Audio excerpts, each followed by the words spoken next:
आए बाबू, आज cost of capital में से बहुत इंपॉर्टेंट क्लास कर रहे हैं। अच्छा से देखिएगा, ये सारा क्लास आपको बाकी जितना कॉस्ट ऑफ कैपिटल का क्लासेस हुआ है वो आपको डिस्क्रिप्शन बॉक्स में उसका लिंक मिल जाएगा। आप जाइए, एक एक करके सारा देख लीजिए, ठीक है ना। सारा सजेशन यहीं से रहेगा, एक एक करके सारा क्वेश्चन देखिए। ये इंपॉर्टेंट क्वेश्चन है, बहुत इंपॉर्टेंट क्वेश्चन। क्वेश्चन को देखिए ध्यान से, क्या बोला हुआ है। क्वेश्चन में बोल रहा है कि from the following information of the Mission Mars Limited determine the optimum capital structure. The depth of the percentage total capital employed is 0%, 10%, 20%, 30%। मतलब बोल रहा है, पहला कॉलम जो दिया डिवेंचर इन परसेंटेज, कि पहला में बोल रहा है कि डिवेंचर कितना है। पहला वाला में 0 है, दूसरा में फिर 10%, फिर 20%, इस तरह से डिवेंचर है। तो बात को समझो, टोटल कैपिटल क्या माना जाता है? 100%। टोटल कैपिटल यदि 100% माना जाएगा, जिसको हम लोग क्या बोलते हैं? 1 बोलते हैं। क्या बोलते हैं उसको हम लोग? 1 भाग। उसमें से बोल रहा है कि 10% मेरा क्या है? डिवेंचर है। पहला वाला हम क्या बोला? 0%। बोला ना बाबू, पहला हम क्या बोला? 0% डिवेंचर है। तो यदि 0% डिवेंचर है, इसका मतलब दूसरा इक्विटी, क्योंकि दो ही चीज में डील हो रहा है, डिवेंचर और इक्विटी। तो डिवेंचर यदि 0 है तो इक्विटी कितना? 1। सेम बोल रहा है कि अगला बार 10% डिवेंचर हो गया। 10% डिवेंचर मतलब 0.1। 10% डिवेंचर मतलब कितना सर? 0.1। और बोल रहा है इसका तो इक्विटी कितना होगा सर? 1 में से 0.1 घटा दो, 0.9। तो टोटल सब समय 1 है। तो उसमें से डिवेंचर का पार्ट को जब आप हटा दोगे तो क्या आ जाएगा? इक्विटी का पार्ट आ जाएगा। ठीक है, तो ध्यान से देखिएगा, कितना बोला है? प्रोपोर्शन ऑफ डेट पहला वाला में 0%, फिर कितना बोला बाबू?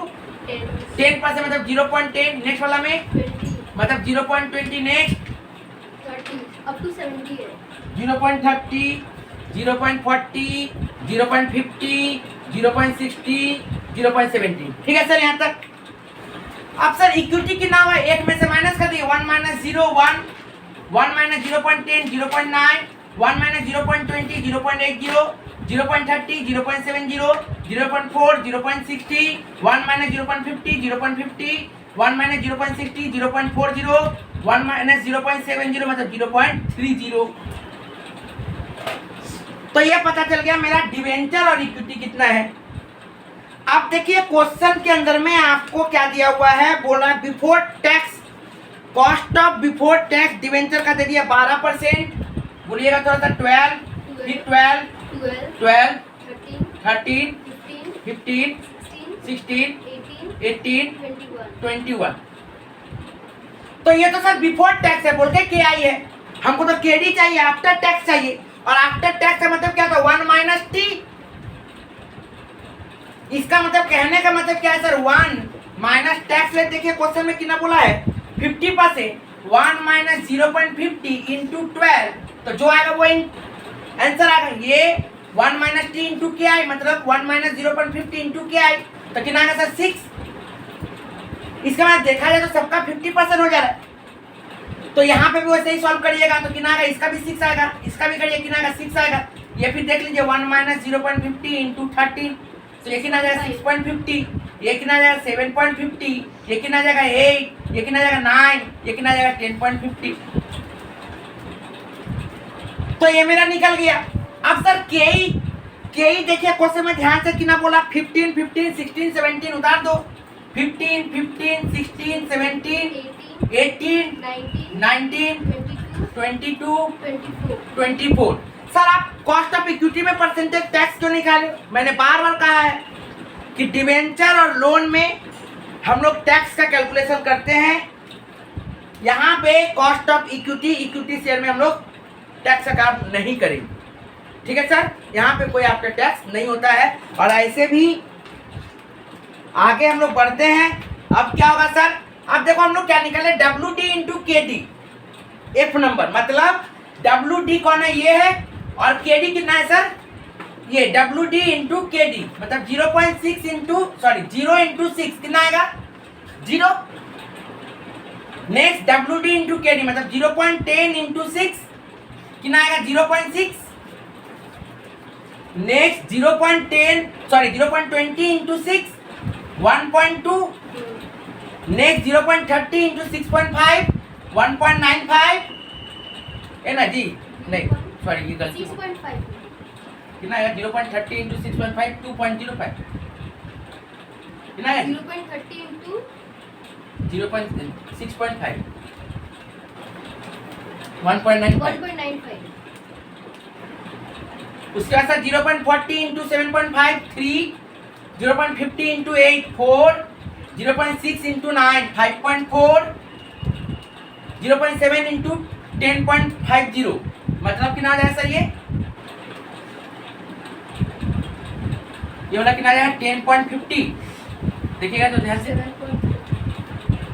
7.35 यही तो ठीक है।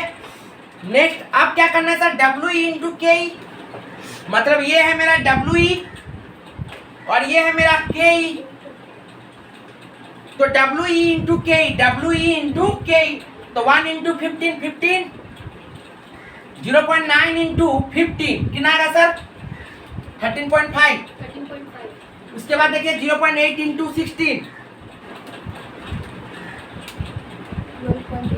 12.8, उसके बाद 0.7 इंटू 17 11.9. 11.9, उसके बाद 0.6 इंटू 18